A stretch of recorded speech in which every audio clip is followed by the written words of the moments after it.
Afternoon, everybody. It's wonderful to see you all, and welcome to our December. Oh my gosh, it's already December. Our December Women of Washington Hebrew Congregation Literary Club. It is always, these are always such wonderful moments and opportunities for us to be together. And particularly right now, we need this more than ever. As some of you have heard me say, this is an important piece of our self-care, especially since in this moment and with all that's going on in the world, we need to take care of ourselves, and we also need a bit of both an escape from the day-to-day, the reality of what's happening in the world, certainly what's happening in Israel and Gaza, but also an opportunity for us to come together and build community. And I am so grateful to be able to welcome you, and also to publicly thank Bonnie Young and Tab and Mara Brick for all of their support, guidance, and work in bringing these literary clubs to life and imagining what they'll look like, and helping to select fantastic authors and topics and books that allow each of us to have that time away.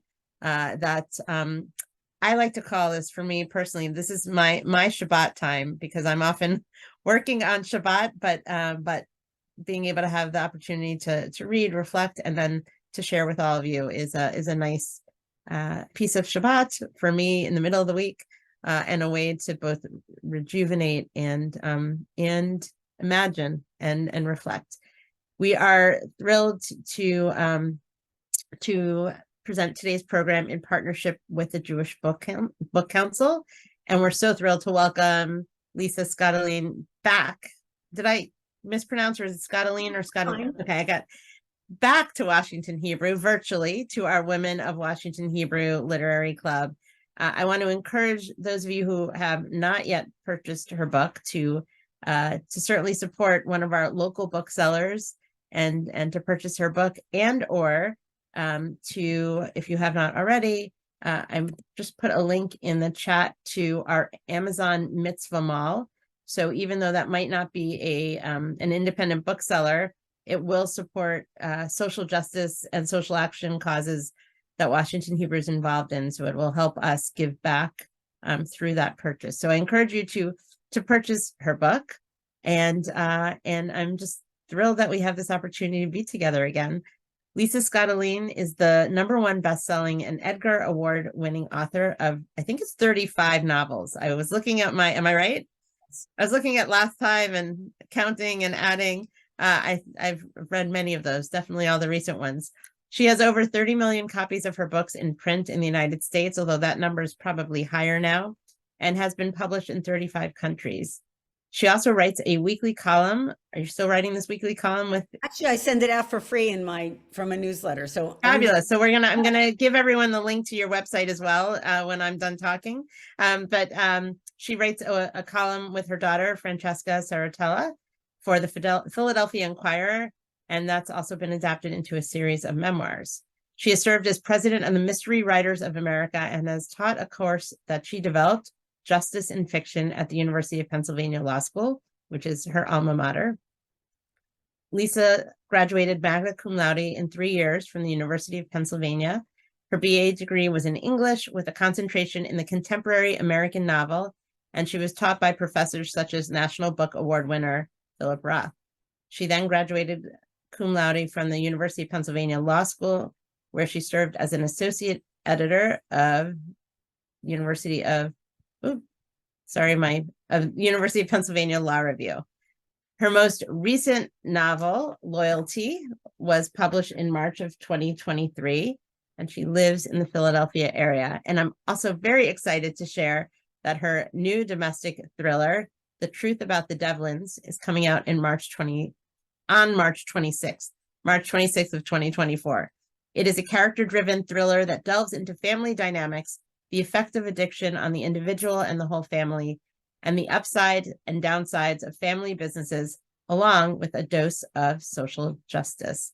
So I am so thrilled to welcome Lisa back to Washington Hebrew. congregation, and looking forward to hearing from you today and to hearing about this latest book. You are so kind, Rabbi Shankman. Thank you so much for that. You're better than my agent. And there is something really special about, I feel like it's more like a blessing when you put me in a link in a chat. I mean, it's incredible. It's very, very kind of you. I loved our conversation last time, and I love this group. It's so thoughtful and so well read and so well organized. And I just feel very grateful that you had me back. So thank you so much for that. We are excited, and we're excited to hopefully have you in person next time. I would love to, and I promise I'll get my roots done if you it's so embarrassing. But thanks for this. And I thought we talked about what I'll do is probably talk for about like maybe 20, 25 minutes. And then we'll open it up to questions. And I'd love to answer anything you want about the creative process or what I read or anything like that. We happen to be in front of my signed book collection. There's books all over this house. In fact, the Washington Post was here last week. They're doing a feature called Book Tours on authors and their book personal library. So you get to see mine. I think it's in 2 weeks it'll be in there. But I love books. And so I'm grateful to be here. And I thought I would talk a little. I know last time I was here, I talked about my novel, Eternal. But I want to touch on that in case you weren't here, because it also leads naturally into the book Loyalty, which is the new historical fiction. And at some point, I'll sprinkle throughout all my family's dirty laundry. And if my mother was still alive now, she would just tell me to please shut up, but I can't because it's germane. And I guess for me, we begin with Philip Roth. I was so lucky to be at Penn. Here is during a time when he taught there in the 70s.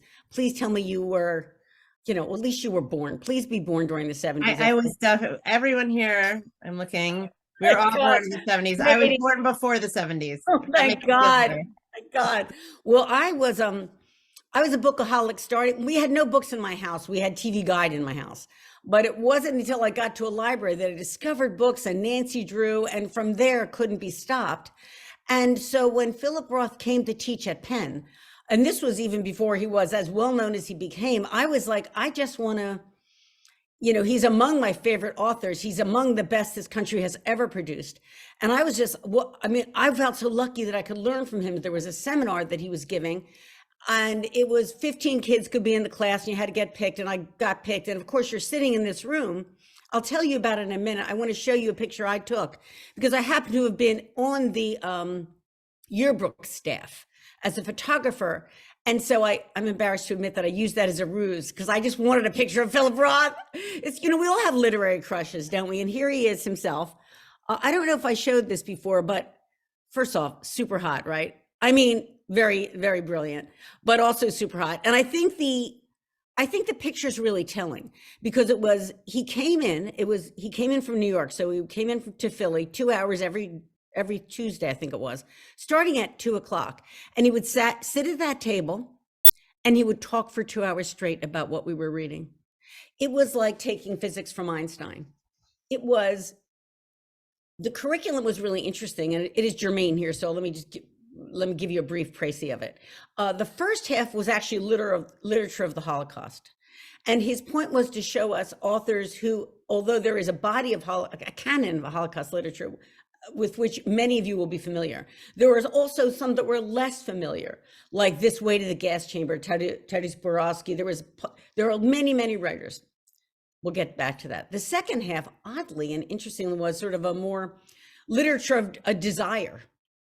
And it had to do with unusual aspects of desire. And he ended up writing a novel called The Professor of Desire after our class. So it was really a fascinating sort of interplay in what do authors use from their real life, as well as what he could teach us, which was, to me, as he is a practitioner, was, okay, he's going to take a novel, Madame Flaubert. He's going to set it in time, political, social, legal history. What is happening in Europe right then? Why was this book written then? Why did this subject occur to Flaubert? And then I always reminded me of a crab a little. You break it down, you're going to deconstruct it and go, why this chapter here? Why this paragraph? Why this verb? And we got that granular, and I never forgot it. It was the most brilliant. He would just talk for 2 hours, ex-temp.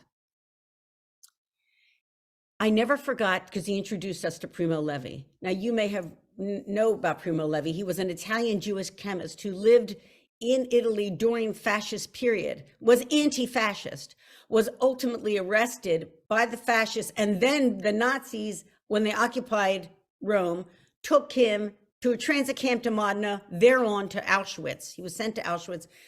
Thank God he survived. He lived to write the incredible memoir, Survival in Auschwitz, as it was entitled here in the United States, which Roth had us read. Now, Roth had us read that for a really specific reason that I think is sort of, I'll convey some wisdom that because God knows I have none of my own, but I will tell you what he said, which is that every novel or nonfiction work is, the best of it is in voice, is told by a unique person. You can figure that out a little in your own life. Like my mother always had a way of telling a story. We all do that. You know, she always said, mark my words, and she talked very slow. And all of a sudden it was like, Ma, we get to the point, you know, but you get it. Philip Roth's point was that here is Survival in Auschwitz, written by Primo Levi, this brilliant man who, as an Italian Jew, was schooled in Dante's Inferno, Purgatorio, Paradiso, which I happen to have studied because because you should know it. And he, in Survival in Auschwitz, actually tells a guard, it's a nonfiction account, explains Inferno to a guard in Auschwitz because he likens this camp and the Holocaust entire, to the extent that he knows about it, to Inferno. And that is so powerful and harrowing and true. And Roth's point was only an Italian would view it that way, so that you may have read other Holocaust memoirs, but you will not read one by an Italian set in Auschwitz, and this is a unique story told by him. That's really, to me, illustrative of art writ large. Why we will never run out of it, why everyone's voices should be heard, why if you have a story in you, you should tell it. I never forgot it. 40 years later, I'm like, I can't forget Primo Levi, and partly because I will tell you that as I get older, I look to myself a little bit more, my history and personal history. I've always been sort of an amateur historian, and go, I'm very proud of being Italian American. But I am ashamed of Italy's conduct during fascism. As there was autocratic rising around the world, I was been studying it for a long time and going, why did Italians follow fascism? And I'll tell you, just as a personal aside, you know, I've been very lucky to speak at a lot of JCCs, and usually the question will come up, and I welcome it, which is, are you Jewish? You know, like, why do you care? And the answer is, I was raised without any religion, and so I'm not Jewish, but I care. And I don't think you should have to be Jewish to care about Jews. And I think that certainly the test of that is many of you. I mean, I'm sure you care about, many of you are white. You care about what happens to Black people in this country. It's an aspect of empathy I want to return to because I think it relates very much to books. In any event, I was feeling like it's a personal cause that I could not leave this earth until I wrote about fascism in Italy. And so, as Rabbi Shankman said, I wrote a book called Eternal, which was actually about, well, I have to make it fiction, right?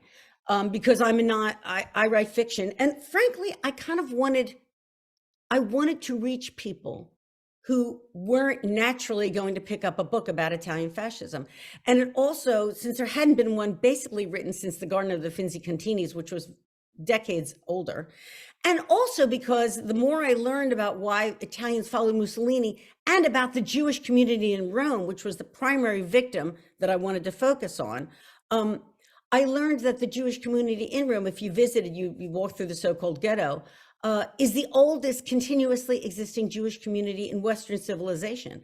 In fact, as such, its library, which was a repository of all kinds of documents that were important to world history. So it was criminal to me, honestly, that no one had done it. So I decided to do it. I write a story about a girl. Oh, she's a girl. She's going to have a crush on two guys. It's actually a coming of age novel set in fascism. And in a way, she's a young girl. Oh, guess what? She likes books. She's a little bit of a tomboy. And she has a crush on two guys. One's Gentile and one's Jewish. And the Gentile and the Jewish boy are all friends. They're friends because if you have been in Rome, you know, like any city, I grew up in South Philly, right? You know people on the next block. You don't might not know people 7 blocks away, but you know people. And so the Gentile boy lives on Tabor Island. She lives in Trastevere. She's Gentile as well. And the Jewish family lives in the ghetto, which is right across the river. And so these 3 grow up lifelong friends. They love each other. And so I hope that Eternal becomes a novel about love. The boys don't compete, but what starts to happen is she's trying to decide who she likes more. And then what starts to happen, and I realize a little bit, Eternal would answer the question for me, why Italians followed fascism. I don't write with an outline, which is, the proof is that I don't have my roots done before my big gig for Washington Hebrew. But in any event, I don't plan it. I just go. And so here's Elisabetta. She's going to decide. I said, well, I have to make it real. You know, like Roth taught me, and anybody, you guys read a lot of fiction, so you know in this club, every fiction writer is trying to write something that is true. And there's a reason for that. It's because if it's true, it has a universal connection. You go, oh my God, that's just like me. Oh my God, I didn't live in 1930s Rome, but that's like me. And I always think my touchstone is Francis Ford Coppola, the director of The Godfather and so many wonderful movies. And he said, nothing that happened in my movies is really happened, but all of it is true. And you see the point he's trying to make. So I said, all right, make her you. You're you.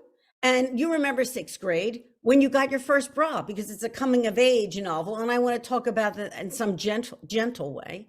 And I thought, well, many women, I'm speaking to all of us, you might remember your first bra. I don't know why I have such an acute memory of bras back then. Well, I remember they were very pointy and there were eyelets and there was padding.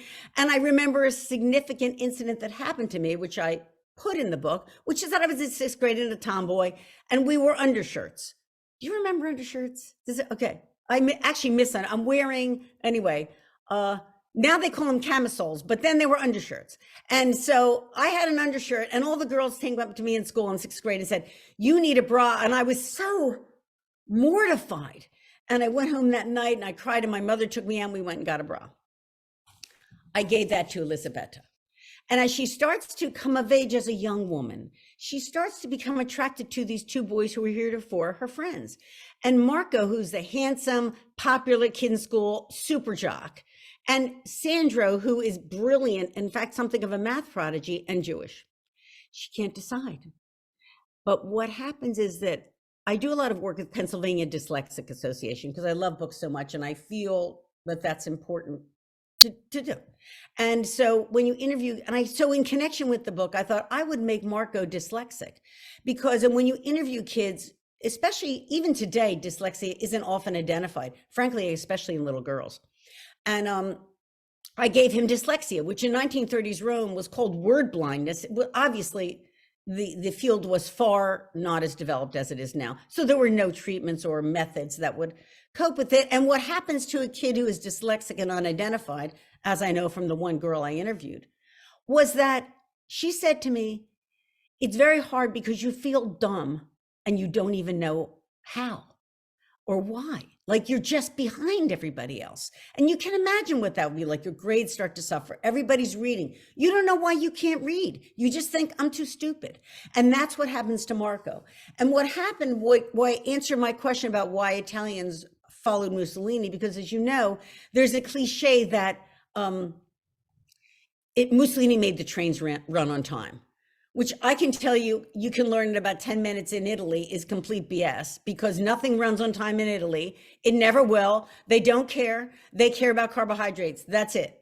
Wine, love, life, that's it. And well, when I start, it's sort of as a lawyer and a little bit of a book geek, I have a great respect for this primary source material. So over the years since my Phil Roth course, I start reading Mussolini speeches and every one is very nationalistic. Tells Romans they're very, very special merely because this nation is so great. And he's not, he's got a good argument. They conquered the world at one point.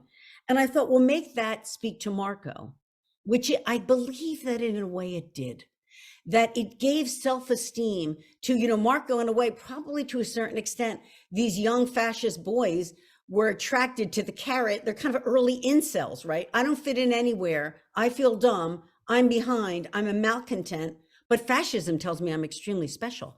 And as Marco rises up in the ranks, he finds himself separating more and more from his best friend Sandro, because I did want to explore and kind of a little bit educate people outside the community, or people who don't know inside the community, about what the harm that fascism did, because I do think that Italian fascism perpetrated such discrimination and crimes upon the Jews of Rome that has never really been explored. And in fact, they kind of set up the Nazis, who would ultimately arrest and deport, I don't like that term, but in any event, take the Jews of Rome, some 1,500 or so is everyone's best guess, sent to Auschwitz. Only 15 returned, and one was a woman. It was a real responsibility, and I had to get it right. I think I did, but I couldn't shake. For me, as Rabbi Shankman was kind enough to tell you, I did teach a course on justice in fiction, and I'm very interested. I think anybody who reads mysteries, thrillers, we are interested in how justice works, and it's not a legal concept. It's not only a legal concept. I guess what I mean to say is you don't need a law degree. You just need a sense of right and wrong, right? My mother went to high school. She told me the difference between right and wrong. She told me that all the time. What is justice is a really complex bolus of what's ethical, what's moral, what's legal, what's socially acceptable. And it's on the newspapers every day. Every day there's a justice question. January 6th is a justice question. All of these things are justice questions, and we come at them with different orientations. And I like to look at that in fiction, because I think I write fiction for smart people. And our model is that law will lead to justice. And we have learned more recently that that doesn't always happen. In fact, horribly and ironically, sometimes law perpetrates injustice, mandates injustice. And that is very, very unfortunately, sadly, horrifically evident in the law's treatment of the Jews all over the world and throughout different times. That was what I was trying to get to in Eternal. And that led me naturally, believe it or not, to write the new book, Loyalty. And I'll tell you where that came from partly. And then I'll tell you how the Jewish community figures into it. So all these things are kind of churning in my brain. I'm just a lady in the Philadelphia. I live alone with the 3 dogs and a cat that doesn't love me. It never will. Every day I feed this cat for 13 years. This cat looks at me like, do I know you? I'm like, yes. But anyway, you see, you're just a person who writes a book, right? And I go, you know what else bothers me about Italians? Little Miss Lisa loves Italian so much. I'm embarrassed. I'm embarrassed by the mafia. I want to know why Italians look, let's be real. Sicily was where the mafia was born. Why is that so? I have to answer that question. And the other thing that happened, this is the dirty laundry part of our show. So I don't know why I need to whisper to you, but I'm so embarrassed. But what starts to happen is you get older. This will happen to you.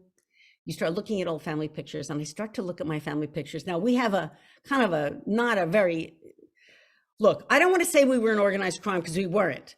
Partly because we're not organized, okay? But all I'm telling you is I am looking at family pictures, and I'm talking to my relatives that such as still exist, still are alive, right? And I see pictures of like people at weddings dancing on the dance floor with like their purse. And I go, why would you wear your purse when you dance? And then my cousin said, oh, nobody leaves their purse at the table in this family. I'm like, what? Like, what do you say? We steal from each other? And then I see pictures of old Christmases. You know, when my mother passed, I got all the pictures, and I look at all the pictures and I weep like, you know, we all do. I have no estrogen, but I weep a lot. And I'm looking at these pictures, and they were from Christmases. Now, we had no religion, but we believe in presents.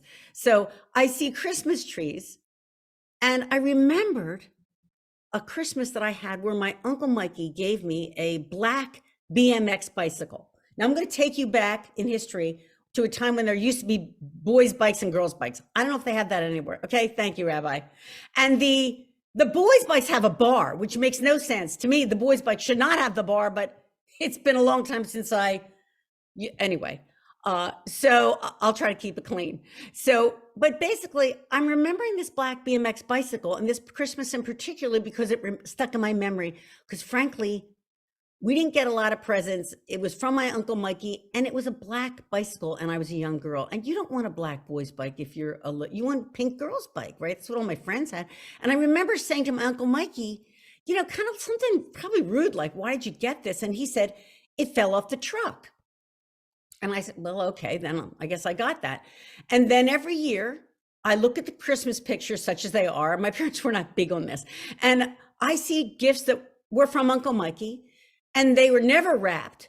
And they would tell me fell off the truck. And then one day I'm watching The Sopranos. This is absolutely true. And I'm like, somebody says something about things that fall off the truck are stolen. And I was like, what? I'm like, it's like, are you serious? Like, wait a minute. I just thought Uncle Mikey was so lucky that he was always driving behind these trucks where all of these gifts were falling off, and they made their way to me on birthdays and Christmas. And I was like, my father was an architect. He went to college on the GI Bill. My mother was a secretary. They were law abiding, except for the fact that they received stolen goods for their daughter, which, by the way, to add insult to injury, they didn't even wrap.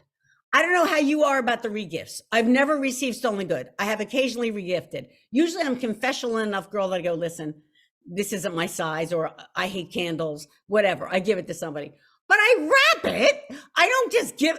All right. You get the idea. I couldn't even believe it. And then the last horrible story of my family was that I remembered being at Penn as an undergrad, and I met a guy there who was not Italian. He was Medagon. That was Italian saying American. I didn't even know forever that we were Medagon. I'm like, we're Medagon, you guys. But in any event, this is why I'm confused now. It's not my fault. So I remember I met the guy and I brought him home to meet my cousins in South Philly. And I said, this is Joe. He's from Penn. And my cousin, Sonny, who had just gotten out of jail on, I believe, a burglary offense, said, which one? And I said, right, Elaine gets it. I didn't even get it. Penn is evidently slang for penitentiary, which I didn't even know. I never saw that guy again. Never. I was like, oh God, this isn't happening. You know, like I want to be a lawyer. Like I love Nancy Drew. I love Perry Mason. Fast forward to when I become a lawyer. I become a corporate lawyer at Deckard. I'm all these fancy credentials. Rabbi Shankman read them to, we impressed you, I hope. And then all the calls are from my cousins like, can you get me out? I was like, I'm not that kind of lawyer. Right? You get the idea. They're like, they're hard. But then it got me thinking, why do we have, as Italians, such an ambivalent relation? Why are we so badly behaved? Why is the mob? You can't bitch about the fact that there's stereotypes on TV. You can't bitch about the Sopranos if Italians are in the mob. Hello, we have to keep it real. This is Philly and this is Philip Roth, and truth is everything. I said, you got to figure that out. So I go to Sicily, where I'd never been. Goethe, now we're going to get English major. Soon I'll say leitmotif. And he basically says, if you have been to Italy, but you have not been to Sicily, you have not been to Italy. And that's true. I write loyalty. When I get there, I want to understand why Italians followed the mafia, just as I wanted to understand why they followed fascism. A long story short, I'll give you a little précis, which will take you back to your social studies of 6th grade. Not only have we talked about your first bra, but we will talk about the time you learned about scurvy. Do you remember learning somewhere that lemons cured scurvy? Well, what happened was Palermo, which was actually irrigated by the Arabs, Sicily is in the middle of the Mediterranean. Over centuries, its history is ancient. It is colonized by Romans, Greeks, Goths, Bourbons, Spanish. This is not in order. The French, the Phoenicians. Everybody colonizes Sicily because of its location.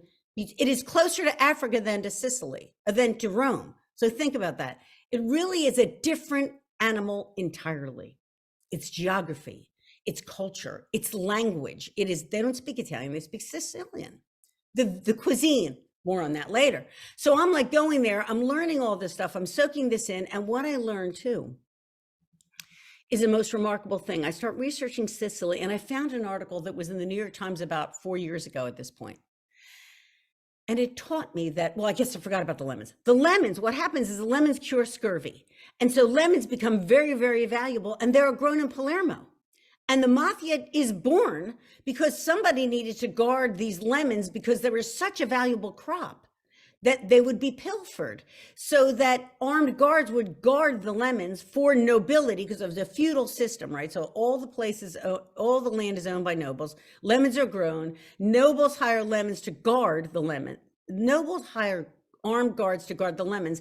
And then what the guards do, partly because they can't move up, they can't own land, they can't progress in any way. Sicily is the most backward, illiterate, and impoverished country, way behind all of Europe, partly because of this system of laws, right? Laws enforcing discrimination again, laws enforcing inequality and injustice writ large. What they start to do is they go, you know what? I know how to make some money. I'm going to guard the lemons from me. They go to the nobles, and this happened in the 1800s. These armed guards extort the nobles. They go, we'll protect your lemons, you'll pay us. That is how the mafia was born. And then during this, I say, well, I can't only write about this, because what I'm learning when I'm in Sicily is it's so much bigger. And I learn about this history with respect to the Jews, which I must tell you, I think people don't know about. And a little bit, it was an article in the New York Times that kind of verified everything that I had learned, which is, now I'm going to take you back to the Spanish Inquisition. Before the Spanish Inquisition in the 1490s, Jews were living in Sicily very happily. There was assimilation with Jews, Arabs, Muslims, Catholics, everybody. And when the Spanish Inquisition came along, it expelled, now this is a perfect example of a horrific example of discrimination enforced by law. It said, Jews and Muslims, every religion must leave the island of Sicily. You're expelled on pain of death. The only religion is Roman Catholicism. Jews, 40,000 Jews left Sicily. And what the New York Times pointed out is that they never came back. That Sicily today, what happened during that time was that the Jews were expelled, they left. Synagogues were converted to churches. Jews who were caught were imprisoned, tortured. The autos da fe were against Jews in the town square in Palermo. Jews who wanted to stay, because they didn't want to leave their homeland where they'd been for centuries and generations, practiced their religion in secret on pain of death, under fear of being caught. They were called conversos or moranos, which is a derogatory term. And what the New York Times was pointing out was Palermo, seeing the error of its ways in 2020 from 1490. Do you understand what I'm telling you? It's unbelievable. Is trying to convert, and I went to this synagogue, trying to make a single synagogue that went to a church to go back into a synagogue again, to try to attract Jews to come back to Palermo. They could not even get a minyan. Sicily has, weirdly, what is so horrific about this is that the Spanish Inquisition, Queen Isabella, all that stuff you learned about, actually accomplished in Sicily what the Nazis could not. They made an island that was free of Jews. And I am horrified by that. And I said, you have to write about that. And Sicily is unlike Rome because it's so much more vast. And in the 1800s, it was so unconnected. You couldn't. And I said, well, then let's have a character. So you have your Palermo. There's a kidnapping that takes place in Palermo. Again, we fictionalize it. Story of a little boy and lawyer who is going to fight to free him because the law was completely corrupt. The police were completely corrupt. And there's going to be a guy who is going to be a lemon grower who's going to turn into the first mafia family. At the same time, there's going to be a single mother who's going to be set wandering because she has a baby who has albinism. There were no cases of albinism in Sicily then. Interesting place because, as I said, it's so close to Africa. If you go to Sicily, there's a lot of black-skinned and brown-skinned people. A perfectly white baby in this very superstitious, quasi-religious, backward culture would be expelled from their village. And finally, and most importantly for our purposes, and I think my favorite character is Alfredo in Loyalty. He is a Jew. He is practicing in secret. He is terrified that he practicing as best he could without a rabbi, without a synagogue, without a Torah, without a kosher butcher, to himself. And he lives in isolation and fear. He has only his animals. He loves goats. He makes goat cheese. For company, he regards them as his daughter.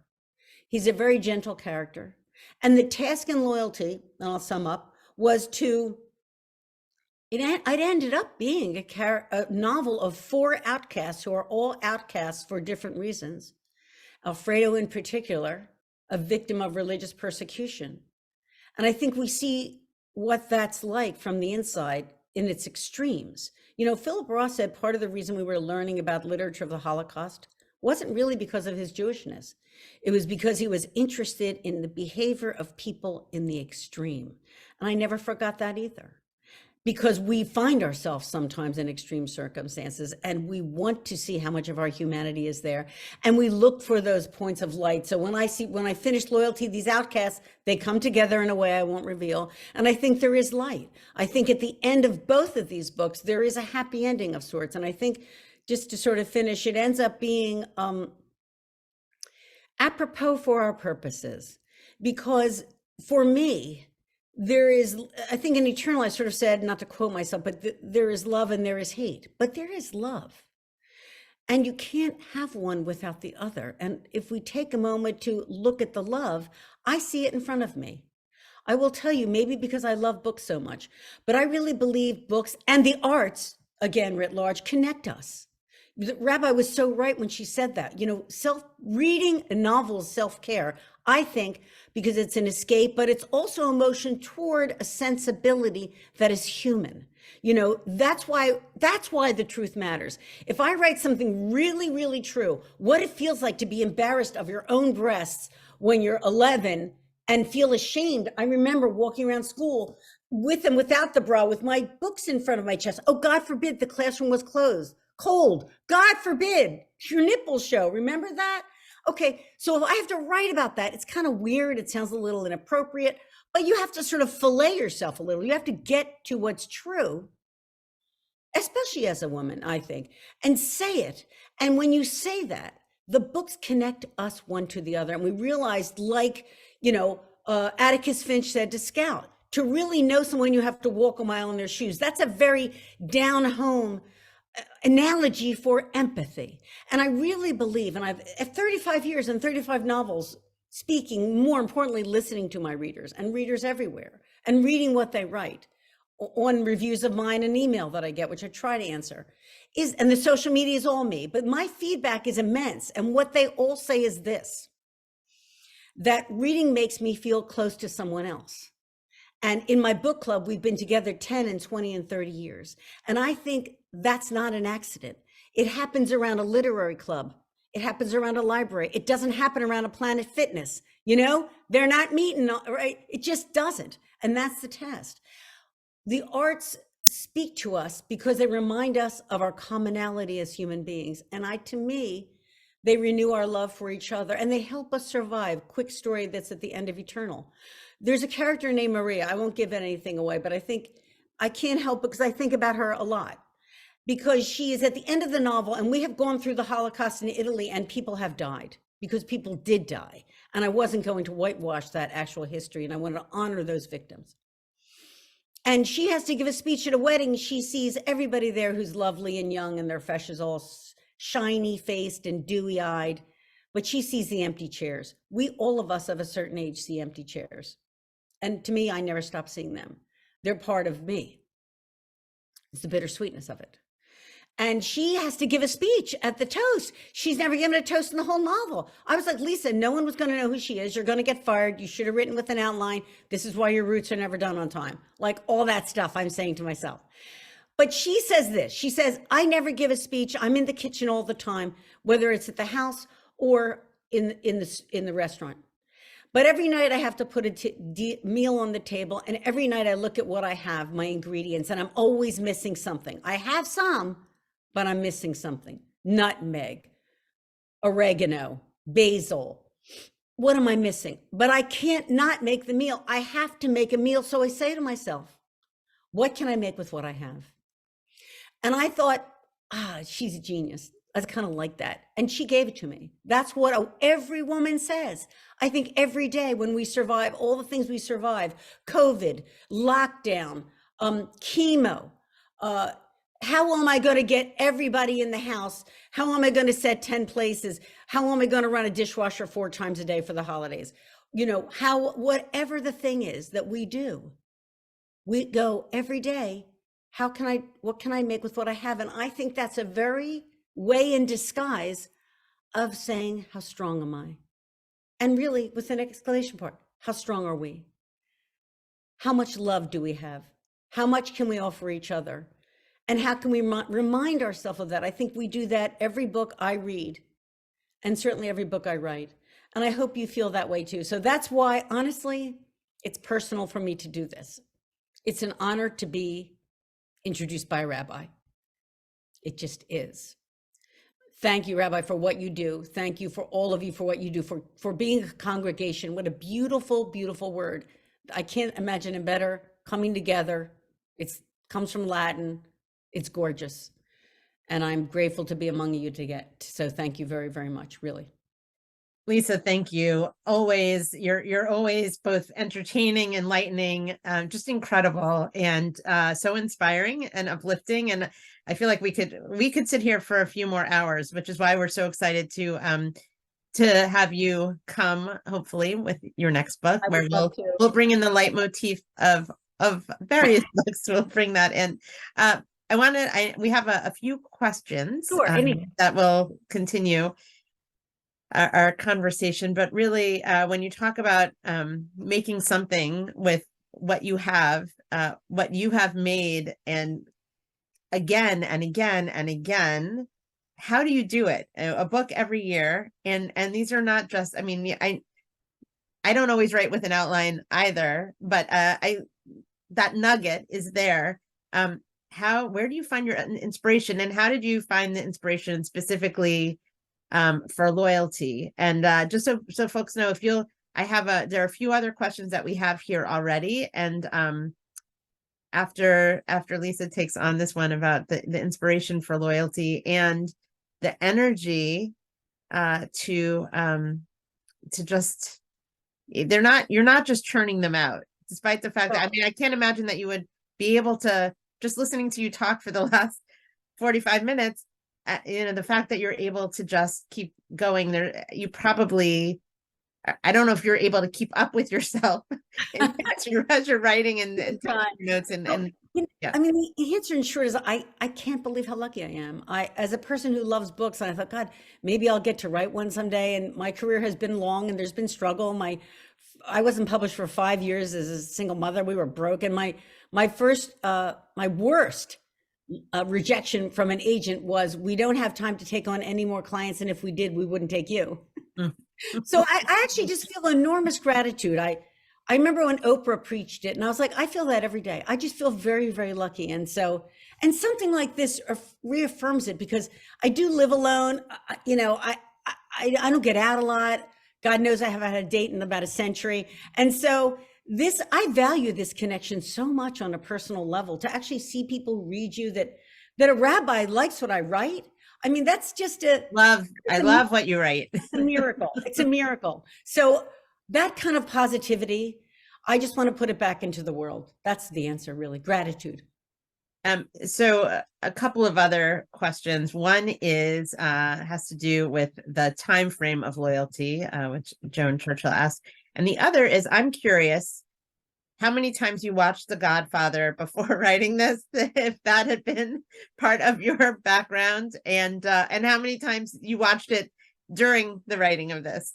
You have to really steep yourself. I mean, and I love mob stuff.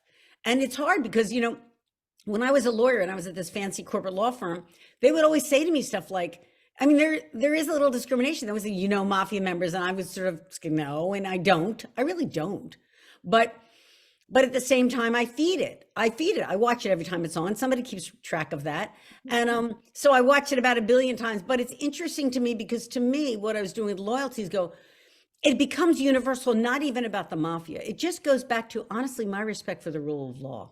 What I love about this country, and I mean, I've studied it, I've taught a little con law too, is that the First Amendment was the First Amendment for a reason. They wanted freedom of religion, of speech, of assembly, of press. These things that we so take for granted, I think we less so now. Mm-hmm. That we are a country of law, not of men, really, really matters. So when you go to Sicily back in the 1810s, and to a certain extent, listen, Sicily is trying to do anti-mafia things today, but I suggest that there is municipal corruption there. When we don't have a rule of law, we have might makes right. And might makes right is terrifying. That's fascism. It can't be that way. And that the great American experiment is we're equal. We all want the same thing. What I learned a little bit along the way was that the quest for justice is related to the pursuit of happiness. These aren't separate things in the minds of the framers. If we have equality, justice, freedom, we will have happiness. That's what's so great about us and why it's worth fighting for and voting for and doing for and making calls for. So I don't know what the answer to. I got distracted. No, we were talking about The Godfather, but that's all connected. Right. It's not only about the mob, it's really about lawlessness. What effect lawlessness? You think it's just the wild, wild west? Think again. It isn't just people on cowboys. It's people marching in a street, and because they have a gun and you don't, you're in trouble. That can happen here. And why and how did you pick the title Loyalty? I went back and forth, but a little bit, I loved it in Eternal too, that Eternal is about love in all its forms. So that there's the love, there's romantic love, that there's the love between friends, there's love between Jewish and Gentile families, there's love of country, there's love of cause. But interestingly, that's defined however you define it. So that fascists love their country at the same time anti-fascists did. And they both acted in ways that were at odds with each other. Same is true in loyalty. There's loyalty to a cause, there's loyalty to a country. Well, what is loyalty? When does it turn pernicious? We like dogs to be loyal. When is loyalty blind? And what result? I just want to game it out a little bit mentally and go, the same as with law.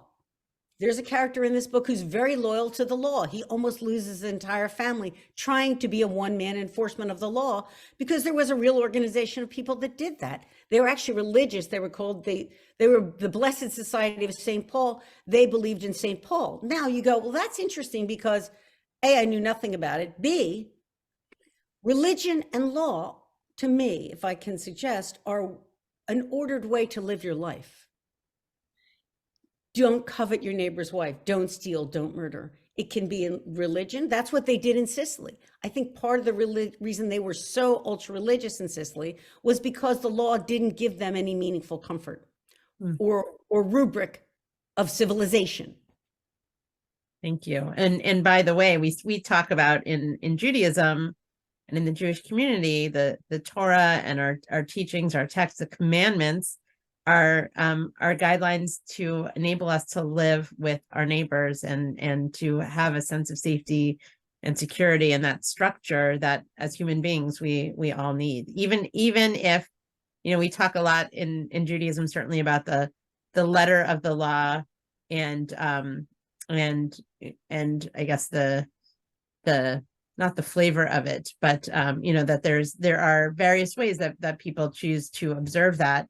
But regardless, that there are certain things that are part of those ethics and morals and lead us ultimately to working to create a society that benefits all. So we'll come back to that. I think, right. But I see that Wendy Kosman has her hand. She's been waiting patiently. Thank you, Wendy. Okay, we just came back from Sicily, and I had read your book the week before I went there. I cannot explain to you, but your book made our trip and the people who were on the trip with me, because I talked about it, so much richer.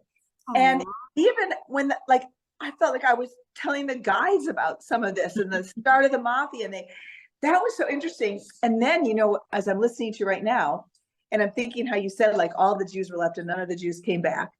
Okay, this is so wrong, I suppose.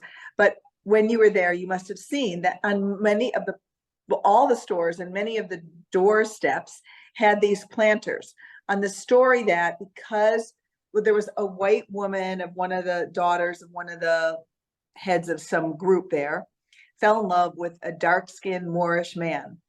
The father was so mad about that he cut off the head of the Moorish man, and the woman who he loved, and she loved him, took his head and made it into a planter, planted basil, and it was the best basil of the world.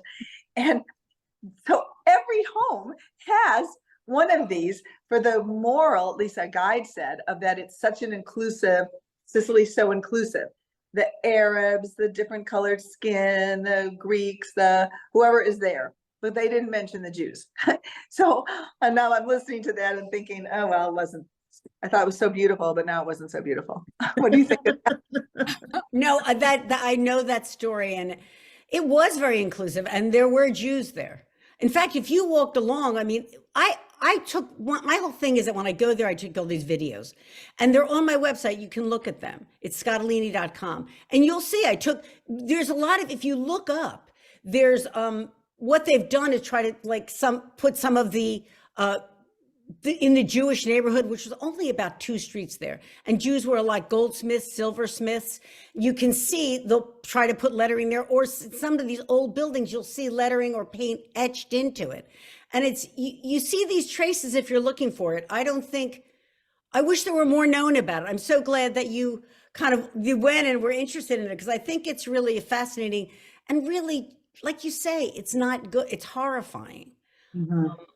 But it's history that I just think history really matters. And I think if people know more about history, that's what that's the guarantee for never again. Well, I just think you helped make this a beautiful trip. Oh, Wendy, I'm so, the food's amazing too, plus, right? Amazing. And I'm just telling you, not only did I read your book, but I had my husband listen on the trip. We listened to it on audio. Oh, I love the audio. I love audiobooks. And the guy who read this, Eduardo Ballerini, is wonderful. I love audiobooks. I'm crazy with that. I walk the dogs every day and with it. But anyway, sorry. Thank you. Thank you, Wendy. I mentioned earlier that your next book, The Truth About the Devlins, is coming out, and my interest was piqued not just because it's your next book, but also because you mentioned that in the description, family dynamics, certainly there's addiction is a piece of it, but a dose of social justice. And so I'm wondering if you'll give us like a little sneak peek as we think about potentially finding some time to do this again, but in person on your next book. Well, I would love to. I haven't even spoken about this at all in public, but so what sort of happens in the historicals end up being a kind of big scope, like loyalty it's going to be about Sicily. It's going to be, it ends up being wider in scope. And then the thrillers end up being, I didn't plan it this way, but to me, it's a little bit like, now let's get real narrow. Let's set it in Philly suburbs, because God forbid I should go anywhere. And it's going to be about a family and a family business and no lawyers. But I do think that all writing feeds each other. And I've always been interested in history, and part of the history that came into The Truth About the Devlins was, well, honestly, it was dirty laundry of the University of Pennsylvania.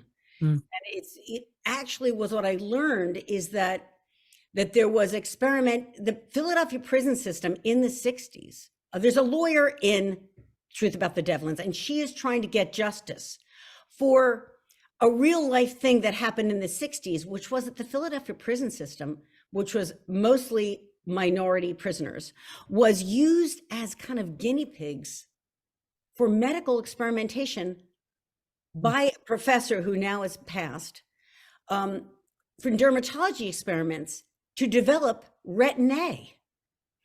Now, this is well known. I mean, it's known in Philly. It's become known. Penn has apologized for it. All of the other parties, the manufacturers who have apologized for it, many of those inmates who were used for experimentation developed cancers, as would be predicted, because they were trying if any of you have used Retin-A, as I have, it takes off the first layer of skin, and those inmates were subjected to sun lamps to see how much they would burn.